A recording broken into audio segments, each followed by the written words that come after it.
News వాస్తవాల ప్రతిబింబం. Welcome to be news bulletin. లో ముందుగా హెడ్లైన్. అంబేద్కర్ కోనసీమ జిల్లా ముమ్మిడివరం నియోజకవర్గం బాలికపై అత్యాచార నిందితుడు అరెస్ట్. మీడియా ముందు ప్రవేశపెట్టిన పోలీసులు. ఐపోలవరం మండలం బాణాపురం గ్రామంలో జరిగిన మైనరు బాలిక అత్యాచార ఘటనలో పోలీసులు నిందితుడిని అరెస్ట్ చేసి మీడియా ముందు ప్రవేశపెట్టారు. అంబేద్కర్ కోనసీమ జిల్లా ముమ్మిడివరం నియోజకవర్గం బాలికపై అత్యాచార నిందితుడు అరెస్ట్. మీడియా ముందు ప్రవేశపెట్టిన పోలీసులు.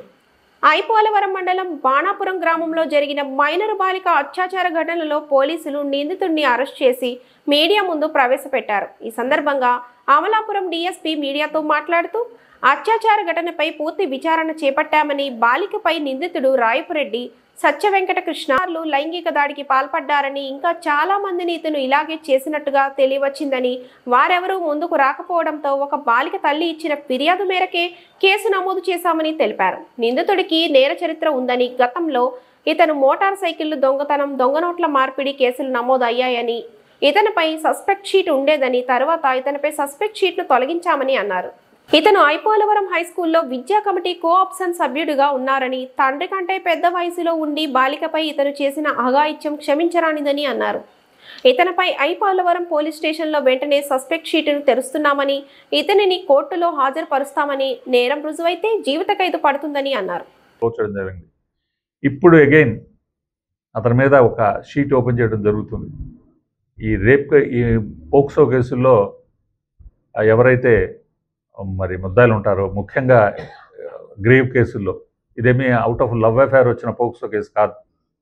ఇది వయసు వేరు, ఆ పిల్ల వయసు, ఆ పిల్లని ప్రొటెక్ట్ చేయాల్సిన స్థితిలో ఉండి బాధ్యతాయుతమైనటువంటి బాధ్యతలు తానే తీసుకున్నాడు. ఆ బాధ్యత తీసుకున్నప్పుడు వాళ్ళని, ఆ పిల్లని తన కూతురుగా భావించి ఆమెకు ప్రొటెక్ట్ చేయవలసింది పోయి, ఒక అందులోనూ వ్యాయామం నేర్పే, ఒక స్పోర్ట్స్ నేర్పే పొజిషన్లో అక్కడ ఉన్నవాడు ఆ పిల్లకి తను తాను ప్రొటెక్ట్ చేసుకునే ఫైటింగ్ చేసుకునే ఇది నేర్పవలసింది పోయి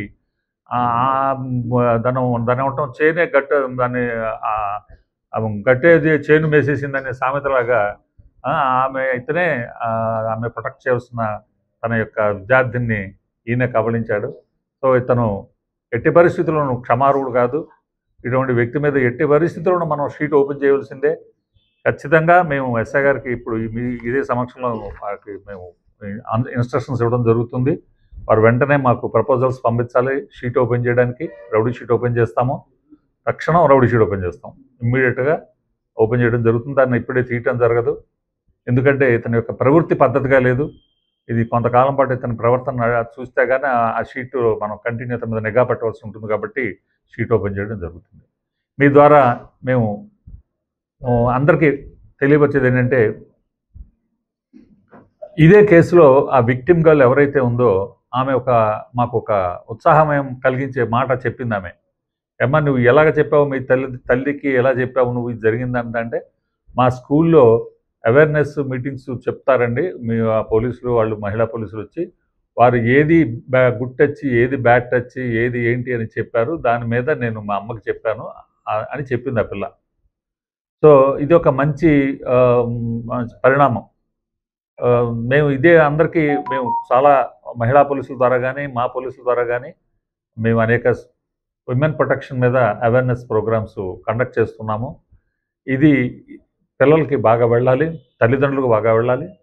ఈ రోజుల్లో ఇటువంటి ఎవరైనా కనుక పిల్లల పట్ల అఘాయిత్యం చేసి మరి కనుక దుష్ప్రవర్తనతో కనుక ఎవరైనా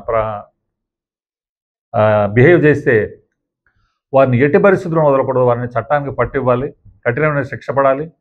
ఇప్పుడు ఈరోజు ఈయనకు వేసిన శిక్ష ప్రకారం ఈయనకి యావజ్జీవ కారాగార శిక్ష ఉన్నది దీంట్లో చట్టంలో. ఆ సెక్షన్కి ఈ సెక్షన్ ప్రూవ్ అయితే ఆయన ఖచ్చితంగా యావజ్జీవం అంటే పాత యావజ్జీవాలు కాదు. ఇప్పుడు నిజంగా యావజ్జీవం అంటే యావజ్జీవం. యాక్చువల్ సుప్రీంకోర్టు కూడా జడ్జిమెంట్ ఉంది, యావజ్జీవం అంటే యావజ్జీవం ఉండవలసిందే. సో అటువంటి కఠినమైన శిక్ష ఉంది. కాబట్టి ప్రజలు, పిల్లలు ఉన్న తల్లిదండ్రులు భయపడద్దు. ఇటువంటి వారిని జైలుకు పంపిస్తే తప్ప సమాజంలో ఇలాంటి నేరాలు తగ్గవు. కాబట్టి ధైర్యంగా ముందుకు కంప్లైంట్ చేయాల్సిందిగా మిమ్మల్ని కోరుతున్నాను. అండి, మీ అందరికీ తెలుసు, మొన్న సాయంకాలం మనకి ఐపోలవరం పోలీస్ స్టేషన్లో ఒక మైనర్ బాలికపై 10 సంవత్సరాల మైనర్ బాలికపై ఒక అత్యాచారం కేసు రిపోర్టు అయింది. దాని నిమిత్తం ఐపోలవరం పోలీస్ స్టేషన్లో ఒక పోక్సో యాక్ట్ అండ్ రేపు రిజిస్టర్ చేయడం జరిగింది.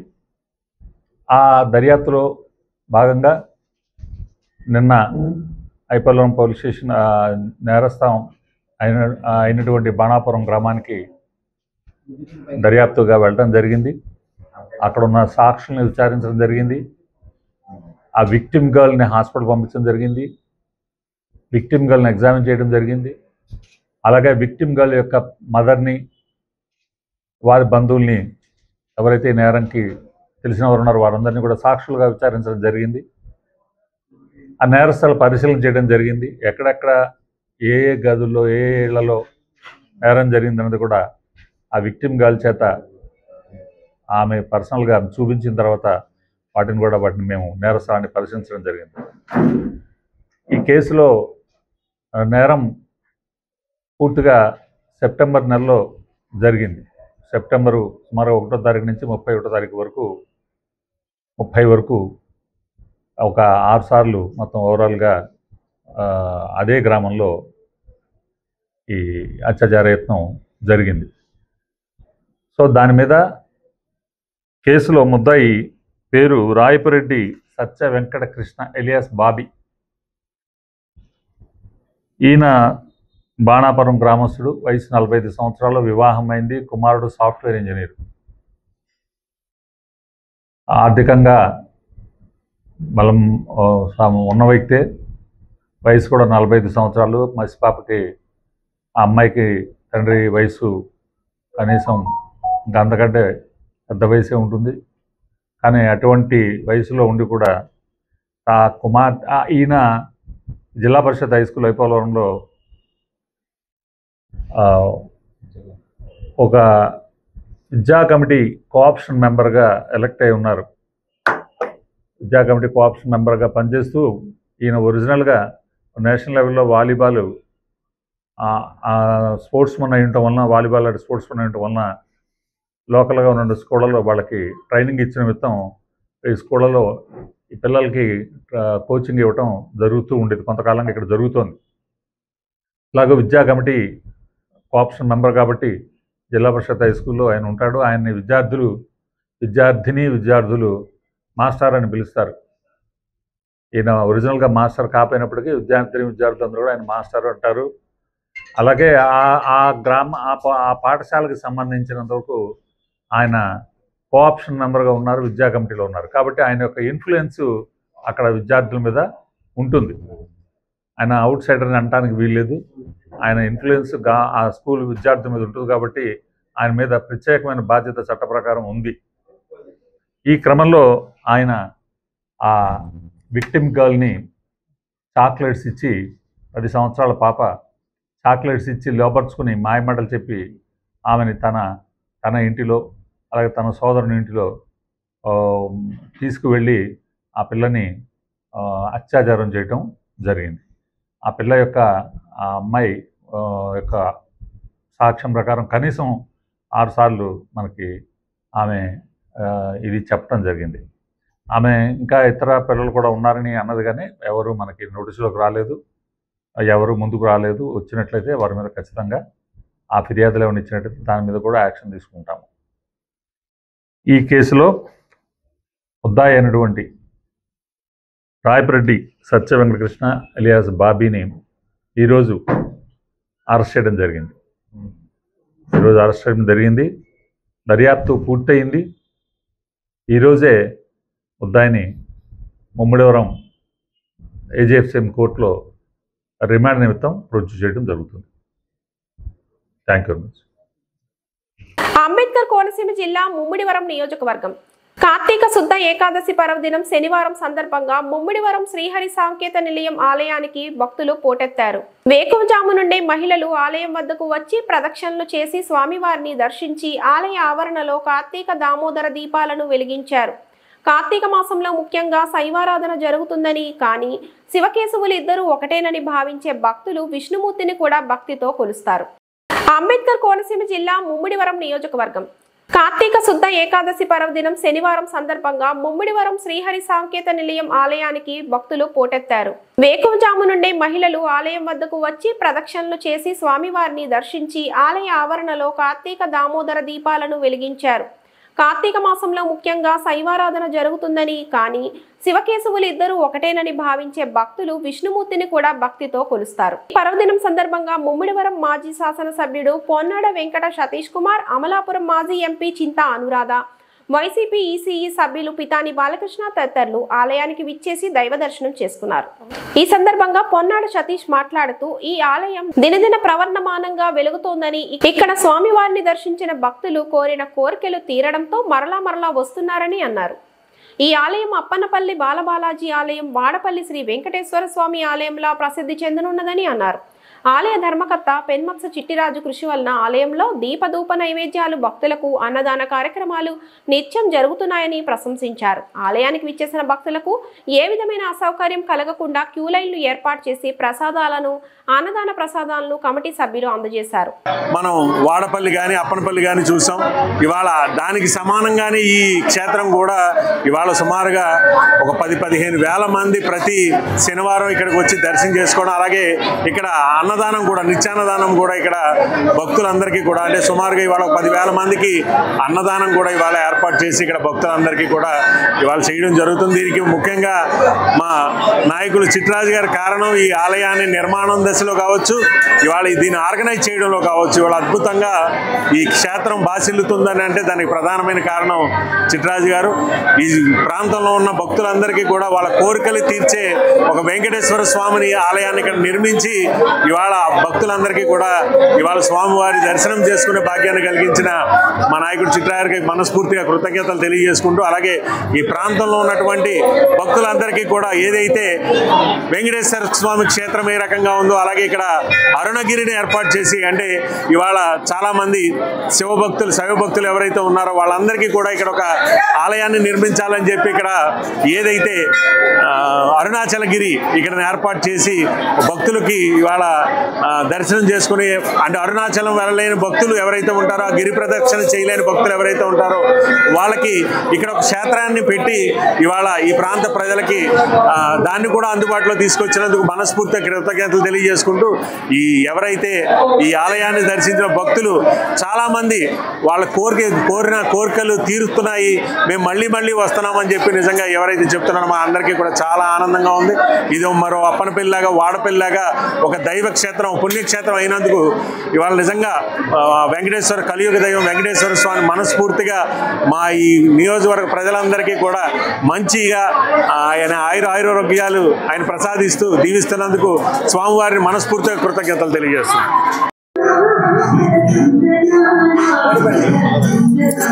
విఘ్నేశ్వరాయ నమః. ఈరోజు ముమ్మిడివరం నియోజకవర్గంలో పల్లిపాలెం విలేజ్కి శ్రీ వెంకటేశ్వర స్వామి వారిని దర్శించుకోవడానికి మేము ఈరోజు వెళ్ళడం జరిగిందండి. ముఖ్యంగా ఈరోజు కార్తీక మాసం 2వ శనివారం అవడంతో ఏకాదశి రోజున స్వామివారిని దర్శించుకుని, అలాగే ఇక్కడ మన కొత్తగా ఏర్పడినటువంటి అరుణాచల స్వామి వారిని చాలా చక్కగా మనకి అరుణాచలాన్ని మరిపించేలాగా తలపించేలాగా ఇక్కడ రాజుగారు ఇక్కడ ఈ కార్యక్రమాన్ని నిర్వహించడం, అలాగే ఈ గుడిని ప్రత్యేకమైన శ్రద్ధతో కట్టించడం అనేది చాలా అదృష్టంగా మేము భావిస్తున్నాము. ఎందుకంటే అరుణాచలం వెళ్ళాలంటే చాలా ప్లాన్గా ఒక 5-6 నెలల ముందు ప్లాన్ చేసుకుని వెళ్ళాలి అని అనుకుంటాం. కానీ ఈరోజు ఇక్కడ చూసిన తర్వాత చాలా సంతోషం అనిపించింది. ఎందుకంటే మేము అరుణాచలంలో ఉన్నామన్న ఫీలింగ్ వచ్చింది. కాబట్టి ప్రజలందరూ కూడా అందుబాటులో ఉన్నటువంటి ఈ టెంపుల్ని దర్శించుకుని శివయ్యని, అమ్మవారిని దర్శించుకుని వారి ఆశీర్వాదం తీసుకోవాలని కోరుకుంటున్నాము. థ్యాంక్ యూ అండి. కేంద్రపాలిత ప్రాంతమైన యానాంలో శ్రీ దత్తమణికంఠ పూజా మందిరంలో కొలువై ఉన్న శ్రీ ధర్మశాస్త్ర అయ్యప్ప స్వామి ఆలయం వద్ద నుండి సైకిల్పై 7 స్వాములు శబరిమల యాత్రకు బయలుదేరారు. అయ్యప్ప స్వామి వారికి ప్రత్యేక పూజలు నిర్వహించి శరణుఘోష మారుమోగించారు. ఈ సైకిల్ యాత్రకు వెళ్లే స్వాములకు పుదుచ్చేరి ప్రభుత్వ ఢిల్లీ ప్రత్యేక ప్రతినిధి మల్లాడి కృష్ణారావు సుమారు ₹1,00,000 నగదును అందించారు. అలాగే 7 కొత్త సైకిళ్లను స్వాములకు ఏర్పాటు చేశారు. మల్లాడి సతీమణి ఉదయలక్ష్మి జెండా ఊపి సైకిల్ యాత్ర ప్రారంభించారు. ఈ కార్యక్రమంలో అధిక సంఖ్యలో స్వాములు, భక్తులు పాల్గొన్నారు. కేంద్రపాలిత ప్రాంతమైన యానంలో శ్రీ దత్తమణికంఠ పూజా మందిరంలో కొలువై ఉన్న శ్రీ ధర్మశాస్త్ర అయ్యప్ప స్వామి ఆలయం వద్ద నుండి సైకిల్పై 7 స్వాములు శబరిమల యాత్రకు బయలుదేరారు. అయ్యప్ప స్వామి వారికి ప్రత్యేక పూజలు నిర్వహించి శరణుఘోష మారుమోగించారు. ఈ సైకిల్ యాత్రకు వెళ్లే స్వాములకు పుదుచ్చేరి ప్రభుత్వ ఢిల్లీ ప్రత్యేక ప్రతినిధి మల్లాడి కృష్ణారావు సుమారు ₹1,00,000 నగదును అందించారు. అలాగే 7 కొత్త సైకిళ్లను స్వాములకు ఏర్పాటు చేశారు. మల్లాడి సతీమణి ఉదయలక్ష్మి జెండా ఊపి సైకిల్ యాత్ర ప్రారంభించారు. ఈ కార్యక్రమంలో అధిక సంఖ్యలో స్వాములు భక్తులు పాల్గొన్నారు.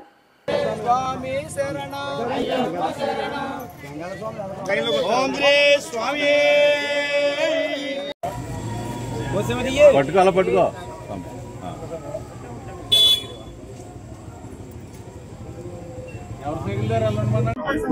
కొప్పటి ధర్మారావు గారు, సంగడి ధర్మారావు గారు,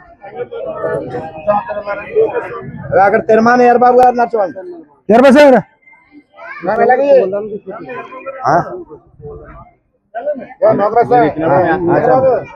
రాజా రాజశేఖర సామూలంతా 7 సైకిల్ యాత్ర తిర్రి రోడ్లు దత్తమణికంఠ స్వామి వారు పేట వద్ద అక్కడ నుండి మార్కెట్ కోన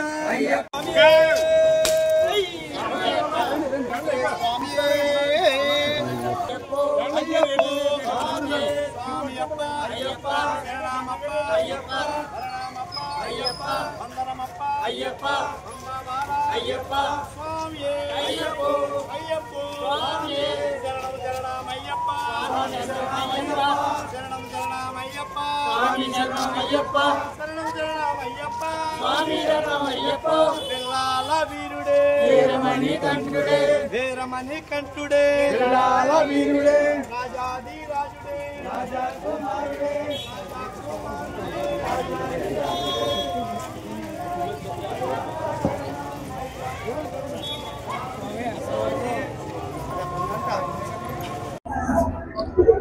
మన యానం తిర్రి రోడ్లో ఉన్నటువంటి శ్రీ దత్త మణికంఠ మందిరం చేత పూజా మందిరం చేత అక్కడ నుండి మన సైకిల్ యాత్ర చేసినటువంటి మన పెమ్మాడి గంగాద్రి, సింతా గోవిందు, పెమ్మాడి భైరవస్వామి, కాలాడి శ్రీను, బలసాడి శ్రీను, నాటి శ్రీనివాసరావు, సంగడి రాముడు వీళ్ళు 7 కూడా సైకిల్ యాత్ర శబరిమల చేస్తున్నారు. వీరికి సహాయ సహకారాలు అందించినటువంటి గౌరవశ్రీ ఢిల్లీ ప్రత్యేక ప్రతినిధి మన మనసున్న మహారాజు, బడుగు బలహీన వర్గాల ఆశాజ్యోతి అయినటువంటి మల్లాడి కృష్ణారావు గారు ₹50,000 నగదు ఇచ్చి వాళ్ళకి సైకిల్ కూడా సౌకర్యాలన్నీ కూడా సహాయ సహకారాలు అన్నీ కూడా చూసుకుని మీరు మీ సైకిల్ యాత్ర మీరు చేయాలని చెప్పేసి ఆయన ఇచ్చి ఉన్నారు. అందుచేత వాళ్ళైతే మాత్రం సైకిల్ యాత్రతో విజయవాడ చేరుకుని అమ్మ ఈగల తల్లి 101 మెట్టుమైనటువంటి పెద్దపుల తల్లి, చిన్నారి తల్లి, నోరుగల తల్లి, పేరుగల తల్లిని సేవించుకుని అదేవిధంగా అక్కడ నుండి మళ్ళీ 7 కొండలపై ఏకంగా నిలిచినటువంటి 2 తల్లి, ముద్ర తండ్రి, నల్లవాడు, నామాలగాడు, ఒడ్డు కోసేవాడు, వరవతరుడు, మరొకసేవాడు, మత్స్యతరుడిని ఆ తిరుమల తిరుమల స్వామిని ఆ 7 కొండల వారిని ఆయన అక్కడ చేరుకుని ఆయన శ్రద్ధ దర్శనం తీసుకుని అక్కడ నుండి మళ్ళీ అరుణాచలం చేరుకుని ఆ శివుణ్ణి దర్శనం చేసుకుని అలాగే పళనిమలై అక్కడ కూడా చేరుకుని అక్కడ నుండి మన కోయంబత్తూరు చేరుకుని కోయంబత్తూరు నుండి నేరుగా మన ఎరిమేరు చేరుకుని అక్కడ రంగులు పూసుకుని స్నానమాడి పేర్తుల్లాడి వావరస్వామికి టెంకాయ కొట్టి డైరెక్ట్ గా పంబకు చేరుకుని పంబలో స్నానమాడి గణపతి స్వామికి టెంకాయ కొట్టి ఆ రాష్ట్రంలో భాస్కర మాసంలో కేరళ రాష్ట్రంలో కొలువు తీరి ఉన్నటువంటి 5 అడుగులు వేసినటువంటి 5 కోట్ల మంది అందాల బాలుడు అవతారం అయ్యప్ప స్వామి, అయ్యా మేము ఆంధ్ర నుంచి కేరళ రాష్ట్రం దాకా మేము చేరుకున్నాము, నువ్వు 3 మెట్లు దిగిరావు అయ్యప్ప, 18 మెట్లు ఎక్కించాయ్యప్ప అని వాళ్ళు సుఖ సంతోషాలతో పైకి ఎక్కించాలని ఆయన జ్యోతి స్వరూపం ఈ 7 ఏకంగా ఆయన దివ్య దర్శనం చూపిస్తారని చెప్పేసి మనస్ఫూర్తిగా ఆరోగ్యంగా చేరుకోవాలని చెప్పేసి మళ్ళీ తిరిగి వచ్చేటప్పుడు సుఖ సంతోషాలతో వాళ్ళ భార్య పిల్లల వద్దకి క్షేమంగా చేరుకోవాలని చెప్పేసి స్వామి శరణయ్యప్ప. కేంద్రపాలిత ప్రాంతమైన యానంలో కొలువై ఉన్న రెడ్డి రాజుల కాలం నాటి పురాతన ఆలయమైన శ్రీ భూ సమేత వెంకటేశ్వర స్వామి వారి ఆలయంలో ప్రతి శనివారం నిర్వహించే అన్న సమారాధన కార్యక్రమంలో భాగంగా ఈ శనివారం చింతా శ్రీనివాస్, చింతా రాంబాబు, బస వీరబాబు, బొమ్మడి కామేష్ గా బృందం సుమారు 700 మంది భక్తులకు అన్న సమారాధన కార్యక్రమం నిర్వహించారు. ప్రతి శనివారం దాతల సహకారంతో ఈ అన్న సమారాధన కార్యక్రమం నిర్వహిస్తున్నామని ఆలయ ప్రధాన అర్చకులు పెద్దింటి రఘురామ వినోద్ ఆచార్యులు తెలిపారు. ఈ కార్యక్రమంలో భక్తులు, గ్రామ ప్రజలు పాల్గొన్నారు. కేంద్రపాలిత ప్రాంతమైన యానంలో కొలువై ఉన్న రెడ్డి రాజుల కాలం నాటి పురాతన ఆలయమైన శ్రీ భూ సమేత వెంకటేశ్వర స్వామి వారి ఆలయంలో ప్రతి శనివారం నిర్వహించే అన్న సమారాధన కార్యక్రమంలో భాగంగా ఈ శనివారం చింతా శ్రీనివాస్, చింతా రాంబాబు, బస వీరబాబు, బొమ్మడి కామేష్ గా బృందం సుమారు 700 మంది భక్తులకు అన్న సమారాధన కార్యక్రమం నిర్వహించారు. ప్రతి శనివారం దాతల సహకారంతో ఈ అన్న సమారాధన కార్యక్రమం నిర్వహిస్తున్నామని ఆలయ ప్రధాన అర్చకులు పెద్దింటి రఘురామ వినోద్ ఆచార్యులు తెలిపారు. ఈ కార్యక్రమంలో భక్తులు, గ్రామ ప్రజలు పాల్గొన్నారు.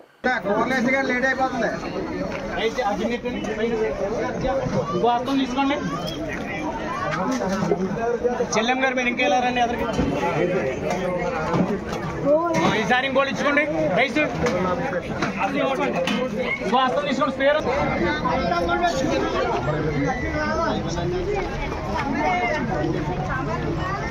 సాంబార్ లేదా వదిలేనికి లేదా అయిపోయింది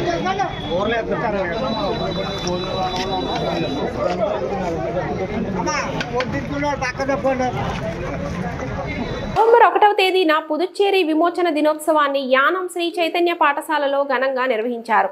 ప్రిన్సిపల్ డివివి విజయలక్ష్మి గిరిధర్ జాతీయ పతాకాన్ని ఎగరవేశారు. ఈ సందర్భంగా ప్రిన్సిపల్ విజయలక్ష్మి గిరిధర్ విద్యార్థులను ఉద్దేశించి మాట్లాడారు. విద్యార్థులను చదువులలో రాణించుట, పోటీ పరీక్షల్లో ర్యాంకులు సాధించుటే కాకుండా ఆర్థిక, సామాజిక, రాజకీయ రంగాలలో కూడా ప్రధాన పాత్ర పోషించాలని కోరారు.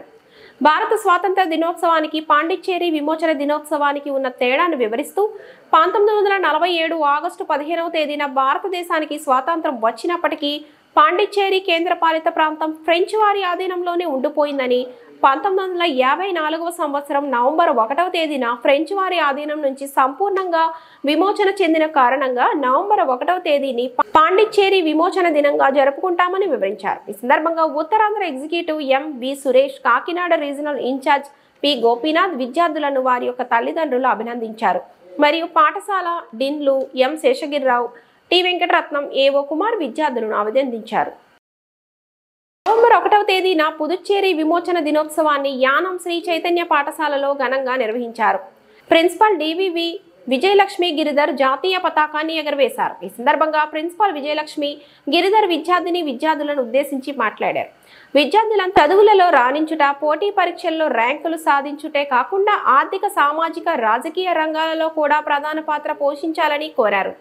భారత స్వాతంత్ర దినోత్సవానికి, పాండిచ్చేరి విమోచన దినోత్సవానికి ఉన్న తేడాను వివరిస్తూ 1947 ఆగస్టు 15వ తేదీన భారతదేశానికి స్వాతంత్రం వచ్చినప్పటికీ పాండిచ్చేరి కేంద్రపాలిత ప్రాంతం ఫ్రెంచ్ వారి ఆధీనంలోనే ఉండిపోయిందని, 1954వ సంవత్సరం నవంబర్ 1వ తేదీన ఫ్రెంచ్ వారి ఆధీనం నుంచి సంపూర్ణంగా విమోచన చెందిన కారణంగా నవంబర్ 1వ తేదీని పాండిచ్చేరి విమోచన దినంగా జరుపుకుంటామని వివరించారు. ఈ సందర్భంగా Uttarandhra executive M V. Suresh, Kakinada regional incharge P. Gopinath విద్యార్థులను వారి యొక్క తల్లిదండ్రులు అభినందించారు. మరియు పాఠశాల డిన్లు M. Seshagirirao, T. Venkataratnam, AO Kumar Alluri Sitaramaraju జిల్లా రాజవొమ్మంగి మండలం దూసరపాము గ్రామ శివారులో పంట పొలాల్లో పల్టీ కొట్టిన కారు, తప్పిన పెను ప్రమాదం. అల్లూరి సీతారామరాజు జిల్లా రాజవొమ్మంగి మండలం దూసరపాము గ్రామ శివారులో పంట పొలాల్లో పల్టీ కొట్టిన కారు, తప్పిన పెను ప్రమాదం. ఉండి భీమవరం నుండి గాదిగొమ్మి గ్రామానికి శుభకార్యానికి వెళుతుండగా జరిగిన ఘటన. కేసు నమోదు చేసి దర్యాప్తు చేస్తున్న రాజవొమ్మంగి ఎస్ఐ శివకుమార్. మెంతా తుఫాన్ సమయంలో ప్రజల రక్షణ కోసం తుఫాను వచ్చిన ముందు నుంచే వేగంగా స్పందించి ప్రజల మధ్యకి చేరి అవసరమైన చర్యలు తీసుకొని ప్రజలను కాపాడడంలో ముందు వరుసలో ఉన్న ప్రభుత్వ విప్ మరియు ముమ్మిడివరం శాసనసభ్యులు శ్రీ దాట్ల సుబ్బరాజును రాష్ట్ర ముఖ్యమంత్రి నారా చంద్రబాబు నాయుడు శనివారం మెంతా ఫైటర్ ప్రశంసా పత్రం సత్కరించారు. నియోజకవర్గంలోని ప్రతి ప్రాంతాన్ని పర్యటించి అవసరమైన చోట పునరావాస కేంద్రాలు ఏర్పాటు చేసి ప్రజలకు మంచి ఆహారం, తాగునీరు, వైద్య సేవలు మరియు ఇతర అవసరమైన సౌకర్యాలను సమకూర్చుకుంటూ బొచ్చిబాబును కొనియాడారు. మెంతా తుఫాన్ సమయంలో ప్రజల రక్షణ కోసం తుఫాను వచ్చిన ముందు నుంచే వేగంగా స్పందించి ప్రజల మధ్యకి చేరి అవసరమైన చర్యలు తీసుకొని ప్రజలను కాపాడడంలో ముందు వరుసలో ఉన్న ప్రభుత్వ విప్ మరియు ముమ్మిడివరం శాసనసభ్యులు శ్రీ దాట్ల సుబ్బరాజును రాష్ట్ర ముఖ్యమంత్రి నారా చంద్రబాబు నాయుడు శనివారం మెంతా ఫైటర్ ప్రశంసా పత్రం సత్కరించారు. నియోజకవర్గంలోని ప్రతి ప్రాంతాన్ని పర్యటించి అవసరమైన చోట పునరావాస కేంద్రాలు ఏర్పాటు చేసి ప్రజలకు మంచి ఆహారం, తాగునీరు, వైద్య సేవలు మరియు ఇతర అవసరమైన సౌకర్యాలను సమకూర్చుకుంటూ బొచ్చిబాబును కొనియాడారు.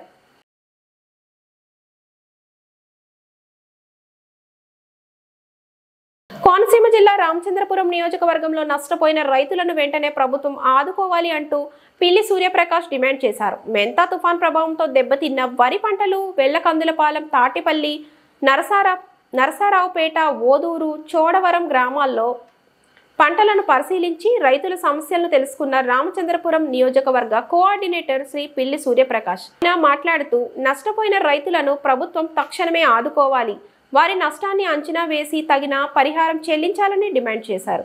ఈ కార్యక్రమంలో మండల కన్వీనర్ పోలినాటి వరప్రసాద్, ఎంపీపీ అంబటి భవానీ మరియు గౌరవ సర్పంచులు, ఎంపీటీసీలు, నాయకులు, అనుబంధ విభాగ అధ్యక్షులు మరియు కార్యకర్తలు పాల్గొన్నారు. కోనసీమ జిల్లా రామచంద్రపురం నియోజకవర్గంలో నష్టపోయిన రైతులను వెంటనే ప్రభుత్వం ఆదుకోవాలి అంటూ పిల్లి సూర్యప్రకాష్ డిమాండ్ చేశారు. మెంతా తుఫాన్ ప్రభావంతో దెబ్బతిన్న వరి పంటలు వెల్లకందులపాలెం, తాటిపల్లి, నరసారావుపేట, ఓదూరు, చోడవరం గ్రామాల్లో పంటలను పరిశీలించి రైతుల సమస్యలను తెలుసుకున్న రామచంద్రపురం నియోజకవర్గ కోఆర్డినేటర్ శ్రీ పిల్లి సూర్యప్రకాష్ మాట్లాడుతూ నష్టపోయిన రైతులను ప్రభుత్వం తక్షణమే ఆదుకోవాలి, వారి నష్టాన్ని అంచనా వేసి తగిన పరిహారం చెల్లించాలని డిమాండ్ చేశారు. ఈ కార్యక్రమంలో మండల కన్వీనర్ పోలినాటి వరప్రసాద్, ఎంపీపీ అంబటి భవానీ మరియు గౌరవ సర్పంచులు, ఎంపీటీసీలు, నాయకులు, అనుబంధ విభాగ అధ్యక్షులు మరియు కార్యకర్తలు పాల్గొన్నారు.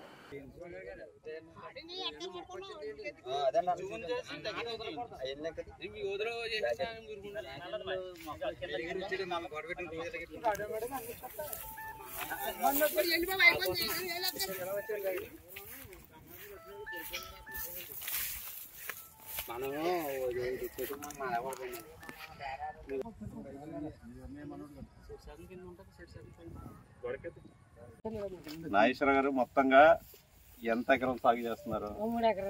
3 ఎకరాలు సాగు చేస్తున్నారు. 3 ఎకరాలకి అంటే రెగ్యులర్గా మీకు వచ్చేది ఎంత గిట్టుబాటు అవుతుంది? మీకు ఇప్పుడు కూడా 30 బస్తాలు పండుతుంది. సరే, 15 నెలలు అవుతుంది కూటమి ప్రభుత్వం వచ్చి. గతంలో జగన్మోహన్ రెడ్డి గారు చేశారు, 15 నెలల నుంచి చంద్రబాబు నాయుడు గారు ఉన్నారు. మరి గతంలో జగన్మోహన్ రెడ్డి గారు ఇచ్చిన దానికి చంద్రబాబు నాయుడు గారు వచ్చిన తర్వాత 2 పంటలు చేశారు. అంటే 2 పంటలు, ఇది 3వ పంట. ఈ 3వ పంటకి, ఈ 3 పంటలకి ఎంత లాభం వచ్చింది మీకు, లేదా నష్టపోయారా? అటు ఇటుగా కూడా ఉంది. సరే, అకాల వర్షాలు వస్తే ఏమన్నా? ఇప్పటికి ఏమి ఇవ్వలేదు. గతంలో ఏమిచ్చేవారు మీకు? ఇన్పుట్ సబ్సిడీ ఇచ్చేవారా? ఇన్సూరెన్స్ ఇచ్చేవారు. ఇన్పుట్ సబ్సిడీ ఇచ్చారు. ఎన్ని సంవత్సరాలు ఇచ్చారు? 2 సంవత్సరాలు. మంచి కరోనాలో వరుసగా 2 సంవత్సరాలు ఇచ్చారు. మంచి కరోనాలో 2 సంవత్సరాలు కూడా ఇన్సూరెన్స్ 33,000, 6,000 ఇన్పుట్ సబ్సిడీ మొత్తం ఒక్కడికి లేకుండా మొత్తం ఏక బరాబరి అటు ఇటు సంబంధం లేకుండా ఇచ్చారు. రైతు భరోసా అండి, మొత్తం ప్రతి సంవత్సరం రైతు భరోసా. ఇప్పటికి వచ్చి ఇంకేం లేదండి, ఇంకా అలాంటి ఏం లేవు అసలు. అది కూడా రైతునన్నా చూసేది లేదండి. ఇంకా ఇన్పుట్ సబ్సిడీ కూడా, ఇన్సూరెన్స్ కూడా ఆ పంట 2వ పంట వేసుకునే లోపు ఇచ్చారు. అవునండి, అక్కడ వాస్తవంగా గమనించారు. 2 సంవత్సరాల తర్వాత ఇస్తానులే, నేను మీకు మాట ఇచ్చానని ఎక్కడ కూడా చెప్పలేదు. ఉదాహరణకి ఇలాగే ఈ వర్షాల కారణంగా పంట పాడైపోతే 2వ పంట వేసుకునే లోపలికి రైతులందరూ కూడా ఇన్పుట్ సబ్సిడీ గానీ, ఇన్సూరెన్స్ గానీ వచ్చేది. అప్పుడు ఇప్పుడు పరిస్థితి ఏంటి? 15 నెలలు అవుతుంది. అంటే నేను ఇక్కడ వాస్తవం మాట్లాడుకుందాం. 15 నెలలు అయిన తర్వాత ఇన్సూరెన్స్ అనేది గతంలో ఫ్రీగా జగన్మోహన్ రెడ్డి గారు మీ అందరికీ ఇన్సూరెన్స్ అంటే మీకు ఇన్సూరెన్స్ గురించి అప్పుడు మీ దగ్గరకు వచ్చి అడిగిన సందర్భాలు కూడా అడిగితే చంద్రబాబు నాయుడు గారు కట్టుకోమన్నారు, ఎవరి దాళ్ళు కట్టుకోమన్నారు. ఇప్పుడు ఇన్సూరెన్స్ ఏమైనా వస్తుందంటే ఏమీ లేదని చెప్తున్నారు. ఇన్సూరెన్స్ లేదు. ఇప్పుడు ఉదాహరణకి ఇన్సూరెన్స్ లేదు, ఇన్పుట్ సబ్సిడీ నిన్నటి నుంచి మాకు అందుతున్న వార్తలు ఏంటంటే అది వాస్తవం కాదు తెలియదు. ఇంక 2-3 రోజులు ఆగిన తర్వాత తెలియాలి. ఎకరానికి 10,000 రూపాయలు ఇస్తావు అన్నట్టు, ఇన్పుట్ సబ్సిడీ కింద ఇస్తా అన్నట్టు చెప్తున్నారు. అది వాస్తవం కదా? ఆచరణలో ఎంతమందికి ఇస్తారు? మరి పాడైపోయిన వాళ్ళు అందరికి ఇస్తారా, లేకపోతే వాళ్ళ అన్యాయాలకు మాత్రం ఇచ్చుకుంటారా అనేది ఇంకా నిర్ధారణ కాలేదు. 2 రోజులు ఆగిన తర్వాత చెప్తాం దాని మీద. సరే, ఆ 10,000 పక్కన పెడితే గతంలో ఇన్సూరెన్స్ సంబంధించి 31,000 పక్కకు పోయినట్టే. అది ప్రభుత్వం నోరు ఎత్తట్లేదు, చంద్రబాబు నాయుడు గారు ఏం మాట్లాడట్లేదు దాని గురించి. 31,000 పోయింది అంటే ఇంచుమించు మీకు 35,000 కాదు 38,000 దాకా గతంలో అందేది, ఇప్పుడు 10,000 పరిమితం చేశారు. అది కూడా ఇస్తానని చెప్పారు, ఇంకా ఇవ్వలేదు. సరే రెండో పంట మొదలయ్యేటప్పటికి ఇస్తారనేది చూడాలి. సరే ఇవన్నిటికి కారణం ఏంటంటే 15 నెలల నుంచి ఏం చేశారయ్యా అంటే మీ అందరికీ రైతులందరికీ అంటే గుండుతున్నాయి, ఏం లేదు. జోబులోంచి మీద పోతుంది తప్ప ఎక్కడ వచ్చేసారి రాబడి అనేది ఎక్కడ కనబడలేదు. ఈ డామోజీకి ఆఫ్ అంటండి అదే ఎకరానికి 5 గుంచాల కట్ట అంట ఇంకా రాలేదు. మీరు అది కూడా పెట్టుకోవాలి. 3 ఎకరాలు 8 గుంచాలు ప్రత్యేకంగా 93,000 మా అకౌంట్ లోనే ఇస్తారండి గతంలో 2023లో. మేమే రైతులకు ఇచ్చామండి. మళ్ళీ దానికి ఇన్సూరెన్స్ ఇప్పటికి వ్యత్యాసం. ఇది ఒక ఎత్తు అయితే ఇప్పుడు రాబోయే రోజుల్లో 10 రోజులు ఆగిన తర్వాత ఈ పంట అంతా కోసి మీరు అమ్మాలి. అమ్మే పరిస్థితికి వచ్చేటప్పటికి ఈ 15 నెలల నుంచి మీకు ఏ రోజు కూడా గిట్టుబాటు ధర అయితే లేదు, అసలు లేదు. గతంలో ఉన్నదానికి ఇంకా తగ్గించారు, ఇంకా అది కూడా లేదు. అలాగే రేటే పెంచలేదు కదండి, ధాన్యం గిట్టుబాటు రేటు పెంచకుండా 4 నెలలు పడ్డాయండి. చాలా సీఎంఆర్ కొట్టించిన వాళ్ళకి 4 నెలలు 5 నెలలు పడ్డాయండి. ఎక్కడ ఉన్న వాళ్ళు కూడా ఒకటి గుర్తుపెట్టుకోవాలి. ఇంకో వార్త కూడా వినిపిస్తుంది, ఎవరెవరికైతే ఇన్పుట్ సబ్సిడీ వర్తింపు చేసామో వాళ్ళ దగ్గర నుంచి ధాన్యం కొనుగోలు చేయరు అనేది కూడా వినిపిస్తుంది. వాస్తవ చెప్పాలి, అది రాబోయే రోజులు తెలుద్దాం. అంటే అపోహల గురించి మనం ఎక్కువ మాట్లాడగలదు, కానీ అది కూడా ప్రచారం జరుగుతుంది రైతుల్లో కానీ ప్రజల్లో కానీ ప్రచారం జరుగుతుంది. ఎవరెవరికైతే ఇన్పుట్ సబ్సిడీ చేస్తున్నారో తీసుకుంటున్నారో వారి దగ్గర నుంచి ధాన్యం కొనుగోలు చేయకూడదు అనేది ఓ నిబంధన పెట్టారు. అది కూడా కాకుండా ఏమంటున్నారంటే ఇప్పుడు ఇన్పుట్ సబ్సిడీ మీకు డామేజ్కి ఇస్తాం మేము, ఇచ్చిన తర్వాత ఈ ధాన్యం మాసులు చేసి ధాన్యం వల్ల చూసిన తర్వాత ఈ ధాన్యం ఎక్కడ వచ్చింది అని అప్పుడు అడుగుతారు వాళ్ళు అని చెప్పి అంటున్నారండి.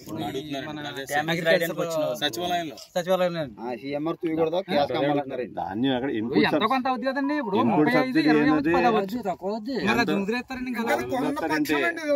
ఆ పక్షాన్ని అయితే ఎంత పెట్టుబడి పెట్టారు, మొత్తంగా పెట్టుబడి పెట్టిన డబ్బులు ఇచ్చేమని గతంలో 38,000 దాకా ఇన్సూరెన్స్ దాకా వచ్చేది. ఇన్సూరెన్స్ కానీ ఇన్పుట్ సబ్సిడీ కానీ కేవలం 10,000 రూపాయలు మీ చేతిలో పెట్టి ఆ ధాన్యం కొనరు అంటే ఇది ఎంతవరకు కరెక్ట్? 38,000కి 15,000కి ఏమన్నా వ్యత్యాసం ఉందా? మీ పెట్టుబడి మీరు పెట్టిన పెట్టుబడి మొత్తం ఇచ్చేమనండి ప్రభుత్వాన్ని, ఆ మొత్తం పట్టులేద్దాం. మొత్తానికి ఎవరు ఇచ్చే అరాకొర చేతులు వచ్చి పెట్టి మొత్తం ధాన్యం కొనుగోలు చేయమంటే ఎంతవరకు కరెక్ట్? ఈ 2 అంశాల మీద ఏదైతే ఇన్పుట్ సబ్సిడీ తీసుకున్న వాళ్ళే ధాన్యం కొనుగోలు చేయరని ఒక అంశం అయితే, దానికన్నా ముందర ఏంటి ఇప్పుడే చెప్పాను, ఇన్పుట్ సబ్సిడీకి ఎవరైతే వర్తిస్తున్నారో ధాన్యం కొనుగోలు. రెండోది ఇన్పుట్ సబ్సిడీ లేదు, ఇన్సూరెన్స్ ఎవరికి కట్టుకోవాలన్నప్పుడు ఎవరు కడుతున్నారంటే కట్టుకోవాలని చెప్తారు, కడదామని కట్టించుకునే వాళ్ళు లేరు కదా. చెప్పేది కరెక్ట్, ప్రభుత్వం నుంచి మనం ఇండివిజువల్ గా కట్టుకుంటాం కానీ కట్టుకోవడానికి లేదు. వాళ్ళు చెప్పారు కానీ జగన్మోహన్ రెడ్డి గారు ప్రభుత్వంలో 1 రూపాయి కట్టారు, రైతు దగ్గర నుంచి కట్టించుకోకుండా ప్రభుత్వమే కట్టింది. ఇప్పుడు మనం ఇండివిజువల్ గా కట్టుకోవాలంటే ఎవరికి కట్టాలి ఎలా కట్టాలి తెలియదు. లేదండి, కట్టుకోవడానికైనా వాళ్ళు కట్టించుకో. ఈ మండలం వరకు అంటే కాదులూరు మండలం కాకినాడలో ఉంది, గంగవరం రాన్స్వరం మండలం ఇంచుమించు అమలాప కోనసీమలో. ఈ 2 మండలాలకి ఏమో ఎకరానికి 70 రూపాయలు చొప్పున అప్పట్లో ఎవరైతే కట్టారో వారికి వర్తింపజేస్తాం అనేది ఓ ప్రచారం తీసుకొచ్చారు తెరపైకి. నాకు తెలిసి ఈ చుట్టుపక్కల ఈ మండలంలో సాగు చేస్తున్న రైతుల్లో కనీసం 10% కూడా కట్టలేదు. వారికే మేము ఇన్సూరెన్స్ వర్తించేస్తాం, మిగతా వాళ్ళకి ఇన్సూరెన్స్ వర్తింప చెయ్యం అనేది ప్రభుత్వం తరఫు 70 రూపాయలు. కాదులూరు మండలానికి సంబంధించి ఎకరానికి 770 రూపాయలు కాదులూరు మండలానికి వద్ద తీసుకున్నారు. అది కూడా మెజారిటీ కట్టలేదు. అంటే ఏంటంటే కేవలం ఏంటంటే 100లో తీసుకుంటే 5 మంది 6 మంది ఉంటారు, వారికి ఇచ్చేసి ఇన్సూరెన్స్ మేము ఇచ్చేసామని చెప్పుకుంటారు. అంటే మెజారిటీ మంది నష్టపోయినట్టే లెక్క. ఇక్కడ 2 విధాలుగా నష్టపోతారు. పంట వైద్యుగా నష్టం. గంగవరం మండలం కోటిపల్లి రేవులో భారీ అగ్ని ప్రమాదం జరిగింది. కోటిపల్లి రేవులో ఉన్న కాకా హోటల్లో టీ కాసేందుకు గ్యాస్ స్టవ్ వెలిగిస్తుండగా గ్యాస్ సిలిండర్ పేలిపోవడంతో చోటు చేసుకున్న ఘటన. గంగవరం మండలం కోటిపల్లి రేవులో భారీ అగ్ని ప్రమాదం జరిగింది. కోటిపల్లి రేవులో ఉన్న కాకా హోటల్లో టీ కాసేందుకు గ్యాస్ స్టవ్ వెలిగిస్తుండగా గ్యాస్ సిలిండర్ పేలిపోవడంతో చోటు చేసుకున్న ఘటన. స్థానికులు అప్రమత్తమై హోటల్లో ఉన్న మహిళలను బయటకు తీసుకురావడంతో ప్రాణ నష్టం తప్పిందన్నారు. ఘటనా స్థలానికి చేరుకొని మంటలను అదుపు చేసిన అగ్నిమాపక సిబ్బంది.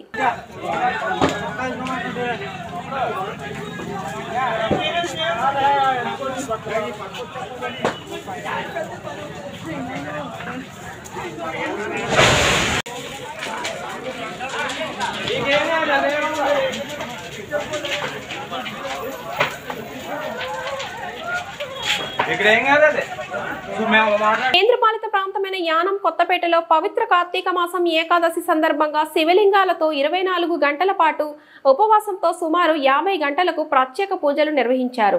50 సంవత్సరాల పాటు ఈ పూజలు నిర్వహిస్తున్నామని తెలిపారు. ఈ కార్యక్రమంలో భక్తులు అధిక సంఖ్యలో పాల్గొన్నారు. కేంద్రపాలిత ప్రాంతమైన యానం కొత్తపేటలో పవిత్ర కార్తీక మాసం ఏకాదశి సందర్భంగా శివలింగాలతో 24 గంటల పాటు ఉపవాసంతో సుమారు 50 గంటలకు ప్రత్యేక పూజలు నిర్వహించారు. 50 సంవత్సరాల పాటు ఈ పూజలు నిర్వహిస్తున్నామని తెలిపారు. ఈ కార్యక్రమంలో భక్తులు అధిక సంఖ్యలో పాల్గొన్నారు.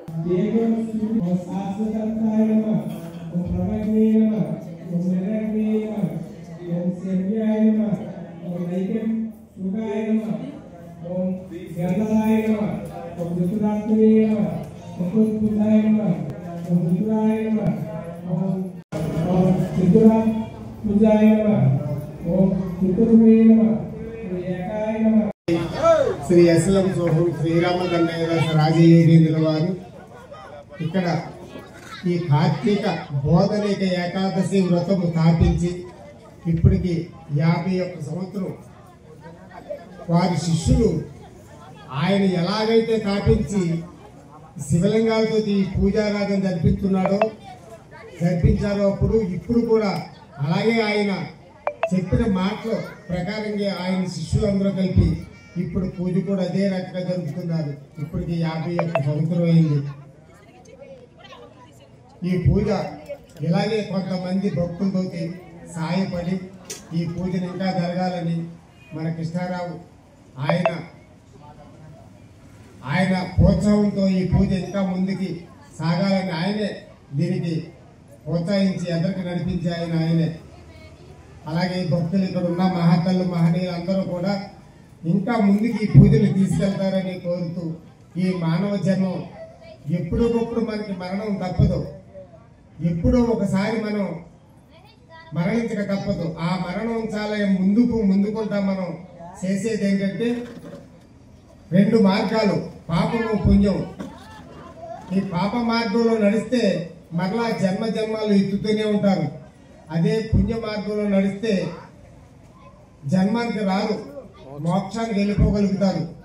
అందుచేత ఆయన నిర్మించిన ఈ బోధనైక ఏకాదశి, క్షీరాబ్ది ఏకాదశి, ఈ వ్రత పూజ ఇప్పుడు దాకా కూడా ఈ భక్తులు చేస్తూనే ఉన్నారు. అలాగే మానవుడు ఎప్పుడొకప్పుడు మరణించక తప్పదు కాబట్టి ఆధ్యాత్మిక చింతనలో ఆయన సాధించి కాకినాడ తోరణేశ్వరుని గుడి వద్ద నిర్వికల్ప యోగ జీవ సమాధి 1 రోజులు భూగర్భ జీవ సమాధి చేశారు. ఆయన చేసి అప్పుడు బయటకు వచ్చి దేవుడు ఉన్నాడు, మన కర్మ ఫలితాలని తీయాలంటే ఆ దేవుడే అని చెప్పి ఇలాంటి ఏకాదశి వ్రతాలు ఎన్నో ప్రతి గ్రామంలో కూడా ఆయన స్థాపించి మానవుల్ని ఏదో ఒక దారిలో నడిపించాలన్న ఒక సంకల్పంతో ఆయన దేశాలు ఊర్లు గ్రామాలన్నీ తిరుగుతూ ఇలాంటి ఏకాదశి వ్రతాలు చాలా చోట్ల నిర్మించి ఉన్నాడు ఆయన. అందుచేత మన భక్తులందరూ కూడా ఈ ఏకాదశి వ్రతం అంటే ఏంటి, ఈ ఏకాదశి అంటే ఎవరు, ఈ ఏకాదశి ఎవరు అంటే ఒక చిన్నది. త్రిమూర్తులను కూడా ఈ ఏకాదశి ఒక బాధ నుండి రక్షించింది. ఆ మహాతల్లి ఏకాదశి వ్రత పూజ ఎవరైతే చేస్తున్నారో వారికి కర్మాలన్నీ నశింపజేస్తానని చెప్పేసి త్రిమూర్తులకి వాగ్దానం చేసింది. ఓం గుప్తాయ నమః, ఓం శుక్రదేవాయ నమః, ఓం వేదవేశాయ నమః, ఓం సుఘోషాయ నమః, ఓం అజితాయ నమః, ఓం కృష్ణాయ నమః ఓం దృఢాయ నమః ఓం సందృఢాయ నమః ఓం భగవగ్నే నమః ఓం ఆనందతియే నమః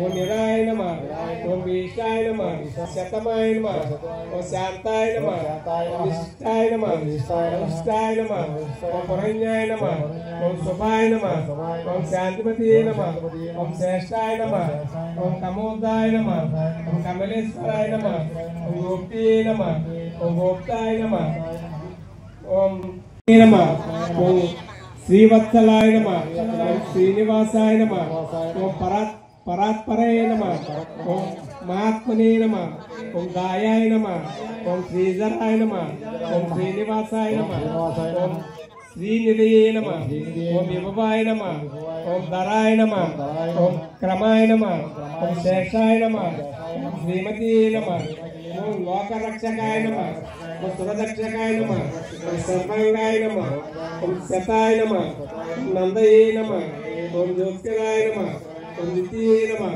ఓం విధియే నమః ఓం సత్కరాయ నమః శరణాత్మనే నమః ఓం విద్యాయ నమః విద్యాయ నమః ఓం శాశ్వతాయ నమః ఓం భూతాయ నమః భూత భవిష్యతాయ నమః భూతయే నమః విశోకాయ నమః ఓం శోకాయ నమః ఆధ్యాత్మనే నమః సత్యాయ నమః కుంభాయ నమః ఓం సుసువర్తనే నమః ఓం వినోదాయ నమః కాలనేత్రాయ నమః ఓం వీరాయ నమః ఓం ఔషధారాయ నమః శుభాయ నమః ఓం త్రికొంబలాయ నమః ఓం త్రిలోకాయ నమః.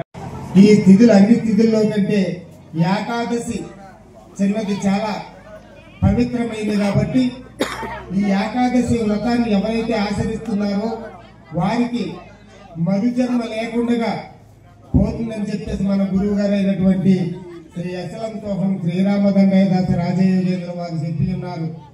అదే రకంగా ఇక్కడున్న భక్తులందరూ కూడా అదే బాటలో నడుస్తున్నారు. ఇప్పుడు కూడా అదే బాటలో నడుస్తున్నారు. ఈ ఏకాదశి కూడా ఎన్నో ఆటంకాలు వచ్చినప్పటికీ కూడా అవన్నీ పక్కనెట్టి ఈ పూజ చెయ్యాలి అనే సంకల్పంతో ఈ పూజను జరుపుతున్నారు. ప్రతి ఒక్కరు కూడా ఇటువంటి వ్రతాలు తపాలు జపాలు యోగాలు చేసి మన ముక్తిని నొందాలి. ప్రతి ఒక్కరు కూడా 3 విధాలుగా రజతమో సత్వగుణాలతోటి బాధపడుతూ ఉన్నారు.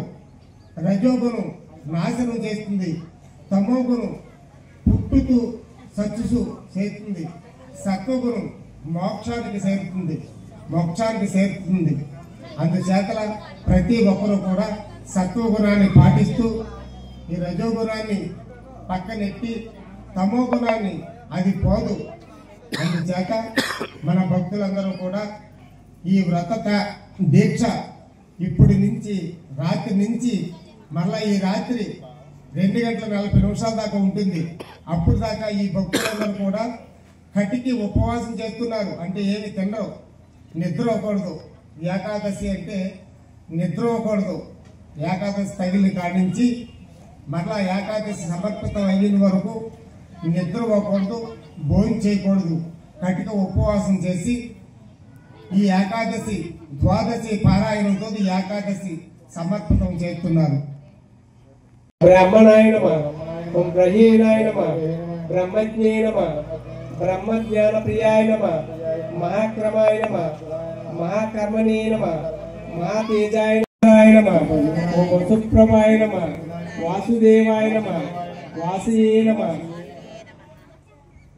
అభిష్యాయ నమః ఓం సత్తతాయ నమః ఓం సత్కరాయ నమః ఓం సంకరే నమః సద్బుద్ధియే నమః పురణ్యాయ నమః ఓం భూతభావాయ నమః ఓం వాసుదేవాయ నమః సర్వ సున్యాయ నమః ఓం అనాలాయ నమః ఓం దామాగ్నే నమః ఓం దర్పణాయ నమః ఓం దుష్టాయ నమః ఓం బుద్ధాయ నమః ఆర్జితాయ నమః ఓం విశ్వాయ నమః ఓం వాసవాయ నమః ఓం కామాయ నమః ఓం హరివాయ నమః ఓం కృష్ణాయ నమః ఓం పదాయ నమః ఓం యోగమందనాయ నమః లోకనాయ.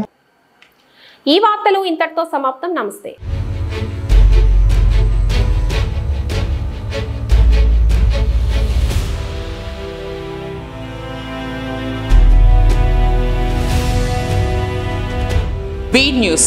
వాస్తవాల ప్రతిబింబం.